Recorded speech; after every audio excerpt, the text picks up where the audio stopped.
आइए आज की खबरों की शुरुआत करते हैं एक चिंताजनक खबर के साथ। रसोई की आग अब सिर्फ चूल्हे तक सीमित नहीं रही, बल्कि महंगाई की तपिश घर के बजट को भी झुलसा रही है। घरेलू गैस सिलेंडर के दाम बढ़ने के बाद आम परिवारों की चिंता फिर बढ़ गई है। रसोई का सबसे जरूरी खर्च अचानक भारी पड़ने लगा है। खासकर गृहिणियों का कहना है कि पहले ही सब्जियों और राशन के दाम आसमान पर है। ऐसे में गैस सिलेंडर महंगा होना सीधे घर की आर्थिक व्यवस्था पर चोट करता है। कामकाजी पुरुष भी मानते हैं कि बढ़ती महंगाई के बीच हर महीने का बजट संभालना मुश्किल होता जा रहा है। रसोई की जरूरतों में सबसे अहम माने जाने वाले एलपीजी गैस सिलेंडर की कीमत बढ़ोतरी ने आम आदमी की जेब पर नया बोझ डाल दिया है। शहर के बाजार और कॉलोनियों में इस बढ़ोतरी को लेकर लोगों के बीच चर्चा का माहौल बना हुआ है। कई परिवारों का कहना है कि पहले ही महंगाई का असर रसोई के हर कोने में दिखाई दे रहा है। दाल, तेल, सब्जी, दूध जैसे रोजमर्रा के सामान के दाम लगातार बढ़ रहे हैं। ऐसे में गैस सिलेंडर महंगा होना घर के बजट की पूरी गणित बिगाड़ रहा है। जी हम बताइए कितना फर्क पड़ता है? अभी कल भी 60 रुपए बढ़े। सरकार को बढ़ाना नहीं चाहिए, हमारा बजट रुक जाता है और हमको बहुत वो रहती है, परेशानी रहती है। सदस्य जी बढ़े। हम 4 सदस्य, कितने समय गैस की टंकी चल जाती है? 2-2.5 महीने चले, 2-2.5 महीने में। जैसे सवा 2 महीने से 8-10 दिन ऊपर। अभी इस साल में 3 से 4 बार बढ़ गए, तो आपकी बचत कम हो जाती है गैस के दाम बढ़ने से? बचत महिलाएं करती है घर में। हाँ, आपका नाम थोड़ी नंदिनी शर्मा। Thank you. हाँ सर, क्या अभी 7 दिन में करीब 2 रुपए बढ़े, कल ही 60 रुपए बढ़े, कितना फर्क बजट पर पड़ा? अरे बहुत पड़ेगा बजट पे। घर आम आदमी पे तो बहुत भयंकर बजट पड़ेगा। ये आदमी कमाने वाला कहाँ से लाएगा इतनी टंकी के पैसे? कहाँ से करेगा आदमी?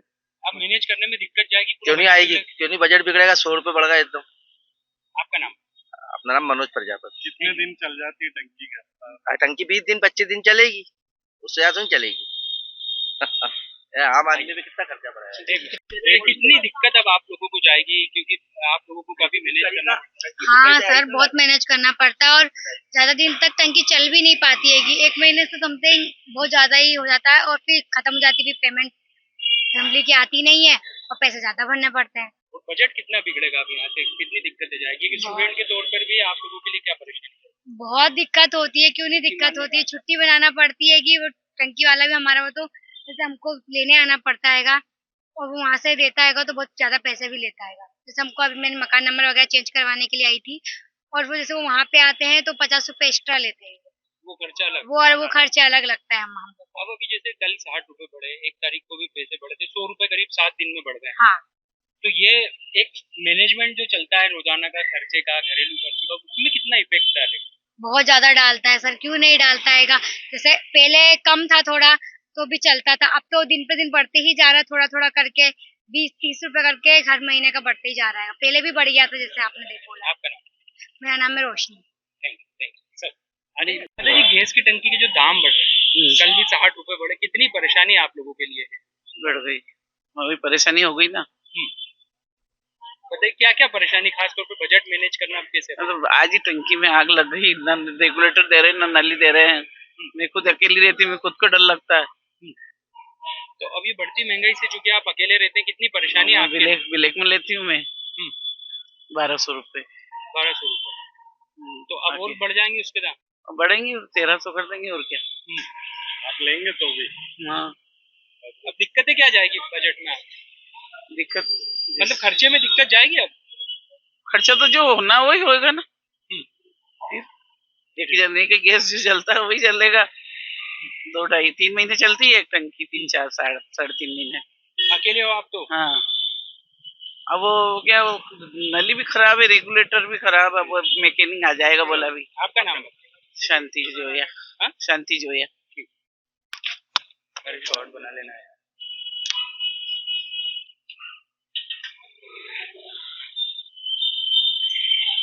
दे 2 मिनट आ जाओ। नहीं चल लेने दो पहले।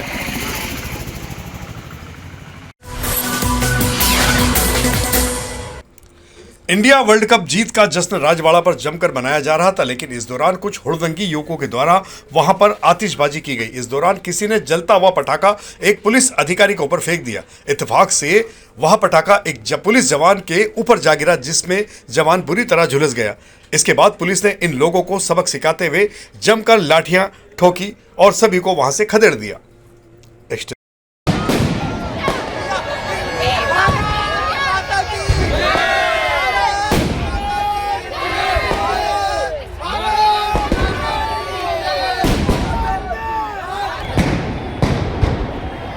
वाइट वाइट लगी थी, डाल दीजिए ना। लाओ भाई।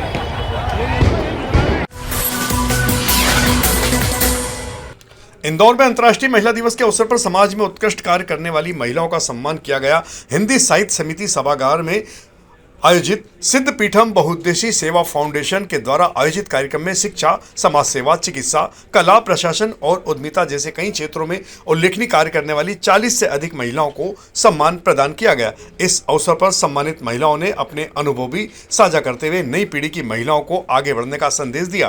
कार्यक्रम में विधायक मालिनी गौड़ और जेल अधीक्षक अलका सोनकर मुख्य अतिथि के रूप में मौजूद थी, जिन्होंने भी अपने संबोधन में महिलाओं का हौसला जमकर बढ़ाया। ओम हरिओम, जय श्री गजानन। ये आज हिंदी साहित्य समिति के अंदर अंतर्राष्ट्रीय महिला दिवस होता है 8 मार्च को, पर चूंकि इस बार रविवार आ गया और रंगपंचमी आई तो इसलिए रविवार को नहीं कर पाए, तो उसके दूसरे 9 मार्च को कर रहे हैं। तो अंतर्राष्ट्रीय महिला दिवस के उपलक्ष्य में जिन महिलाओं ने समाज में एक अच्छा कार्य किया है, कुछ अच्छी चीजें समाज को दी है, जनचेतना करी है, कहीं ना कहीं कुछ अच्छा किया है, उन लोगों को कहीं ना कहीं सम्मानित करने का एक छोटा सा प्रयास है हमारा। हमारी संस्था श्री नर्मदा गजानन सिद्ध पीठम बहुउद्देशीय सेवा फाउंडेशन है। हम पिछले 5-6 साल से काम कर रहे हैं, पर पिछले 2 साल पूर्व इसको ऑफिशियली रजिस्टर्ड किया गया है। तो इसलिए जो है अब संस्था हमारी 80 जी और 12A की कर मुक्त भी हो चुकी है। तो इसमें जो दानदाता जो रास्ते में उनको कर लगेगा नहीं, ये तो इसकी विशेषता है। तो इसके लिए इस तार में अपना पहला प्रयास है हमारा इस साल का अंतर्राष्ट्रीय महिला दिवस का, और आगे और ऐसे कई कार्य करने की हमारी इच्छा है। तो आज के दिन हम जो है जो विशेष महिलाएं जो है समाज के अंदर, उनको सम्मानित करने के लिए आयोजित करा हुआ।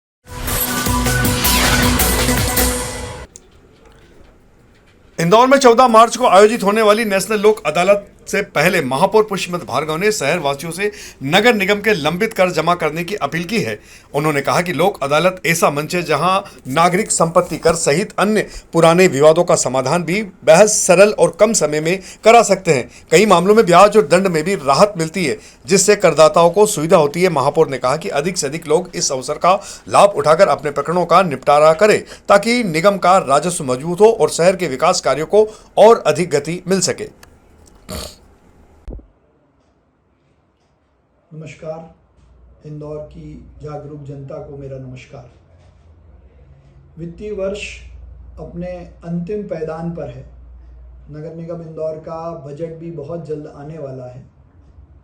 ऐसे में साल की आखिरी लोक अदालत भी दिनांक 14 मार्च 2026 को होने वाली है। मेरा आप सभी से बहुत विनम्र आग्रह है कि इंदौर को सशक्त, मजबूत और आत्मनिर्भर बनाने के लिए सबसे ज़्यादा इस बात की आवश्यकता है कि हम सब अपना संपत्ति कर, जल कर ज़रूर भरें।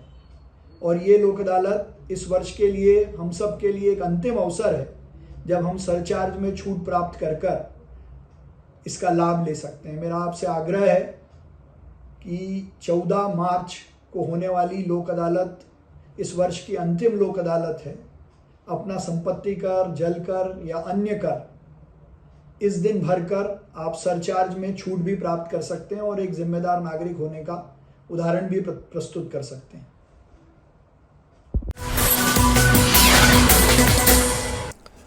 इंदौर नगर निगम में आगामी बजट को लेकर तैयारियां तेज हो गई है। इसी महीने बजट सम्मेलन आयोजित होने की संभावना है। महापौर पुष्पमत भार्गव के अनुसार बजट को अंतिम रूप देने से पहले MIC सदस्य अपने अपने विभागों में अधिकारियों के साथ बैठकों का दौर कर रहे हैं, ताकि शहर की जरूरतों के अनुसार प्रस्ताव तैयार किए जा सकें। इस बार निगम ने बजट प्रक्रिया में नागरिकों की भागीदारी बढ़ाने के लिए शहरवासियों से भी सुझाव आमंत्रित किए हैं। स्वच्छता, अधोसंरचना, जल आपूर्ति और नागरिक सुविधाओं से जुड़े कई अहम प्रस्ताव इस बजट में शामिल होने की संभावना है। निगम प्रशासन का कहना है कि आने वाला बजट शहर के विकास का रोड मैप तय करेगा। इंदौर के बजट की तैयारियां अपने अंतिम दौर में हैं। सभी विभागों के हमारे एमआईसी साथी अपने अपने विभागों के लोगों के साथ बैठकर सुझाव ले रहे हैं। जनता से भी सुझाव हमने हर समय की तरह इस बार भी मांगे हैं और प्रयास कर कर अप्रैल के पहले पहले इंदौर का बजट परिषद में आएगा। रंग पंचमी के महा अवसर पर अनेक फाग यात्राएं और रंगारंग गेर इंदौर शहर में निकाली गई, लेकिन राधा कृष्ण फाग यात्रा की हर बार की तरह इस बार भी बात अलग रही। जब राधा कृष्ण फाग यात्रा राजबाड़ा पहुंची तो दर्शकों के बीच एक नया रोमांच पैदा हो गया।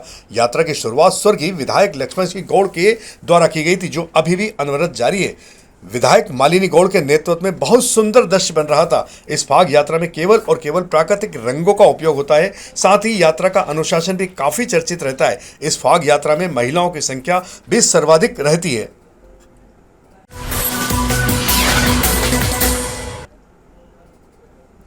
इंदौर में ऐतिहासिक रंग पंचमी के दौरान लाखों लोगों का सैलाब उमड़ा और पूरे गेर मार्ग पर रंग गुलाल और पानी की बौछारों के साथ जमकर जश्न मनाया गया। गेर समाप्त होने के बाद इंदौर नगर निगम ने चाक चौबंद तैयारी के साथ विशेष सफाई अभियान चलाया और महज 34 मिनट में राजवाड़ा सहित पूरे मार्ग को साफ कर दिया। इस दौरान महापौर पुष्पमित्र भार्गव और निगम आयुक्त क्षितिज सिंघल स्वयं मौके पर मौजूद रहे और सफाई कार्य की निगरानी करते रहे। अभियान में 10 sweeping machine, 7 dumper, 6 JCB, 3 long हॉलिंग वाहन, 3 ट्रैक्टर, 30 ओपन वाहन और 20 जेट प्रेशर मशीनों के साथ 400 से अधिक सफाई मित्रों की टीम ने बेहद मेहनत करते हुए इस कार्य को कर दिखाया। इंदौर के लोखंडे ब्रिज चौराहा पर बनाई गई अस्थायी सीमेंट रोटरी वाहन चालकों के लिए परेशानी का कारण बन गई है। रोटरी की चौड़ाई अधिक होने से चालकों को दूसरी ओर की सड़क स्पष्ट दिखाई नहीं देती है, जिससे चारों दिशाओं से आने जाने वाले वाहनों को दिक्कतों का सामना करना पड़ रहा है। स्थानीय लोगों का कहना है कि इस चौराहे पर ट्रैफिक भी ज्यादा नहीं है, फिर भी बिना जरूरत इतनी बड़ी रोटरी बना दी गई। यहां पहले से रोटरी मौजूद थी, लेकिन नगर निगम ने करोड़ों रुपए खर्च कर चौराहे के विकास और सौंदर्यीकरण का काम शुरू किया। इसके बावजूद केवल ब्लॉक बदलने और दीवारों बनाने तक ही काम हुआ। हालांकि वैसे भी निगम में कोई अनावश्यक कार्य या भ्रष्टाचार अब कोई नई बात नहीं रह गई है। श्री सकलपंच फूलमाली समाज इंदौर के द्वारा हर साल की तरह इस बार भी रंगारंग फाग महोत्सव का आयोजन किया गया। इस आयोजन का मुख्य सूत्रधार समाज का युवा संगठन रहा। बड़ी मेहनत के साथ इस आयोजन की तैयारी लगभग 1 से 1.5 माह पहले ही आरंभ कर दी जाती है। रंग पंचमी की पूर्व संध्या पर आयोजित रंगारंग फाग महोत्सव में हजारों समाज बंधुओं ने सपरिवार शिरकत की। समाज के अध्यक्ष राजाराम बुलाना, महासचिव तरुण माली, युवा संगठन अध्यक्ष सन्नी चौहान, उपाध्यक्ष राजू पवार, उपाध्यक्ष आनंद पवार, अंकित रावल ने जानकारी देते हुए बताया कि आयोजन में समाज के सभी वर्ग का भरपूर सहयोग प्राप्त होता है।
तो यह थी हमारी आज की प्रमुख खबरों का सिलसिला आगे भी जारी रहेगा। इंदौर से जुड़ी ताजा और महत्वपूर्ण जानकारियों के लिए आप हमारे दोपहर न्यूज चैनल से लगातार जुड़े रहने के लिए सबसे पहले इसे सब्सक्राइब करें और अन्य को भी सब्सक्राइब कराएं। यदि आपके पास भी कोई महत्वपूर्ण खबर या जानकारी हो तो आप दोपहर न्यूज चैनल से संपर्क कर सकते हैं।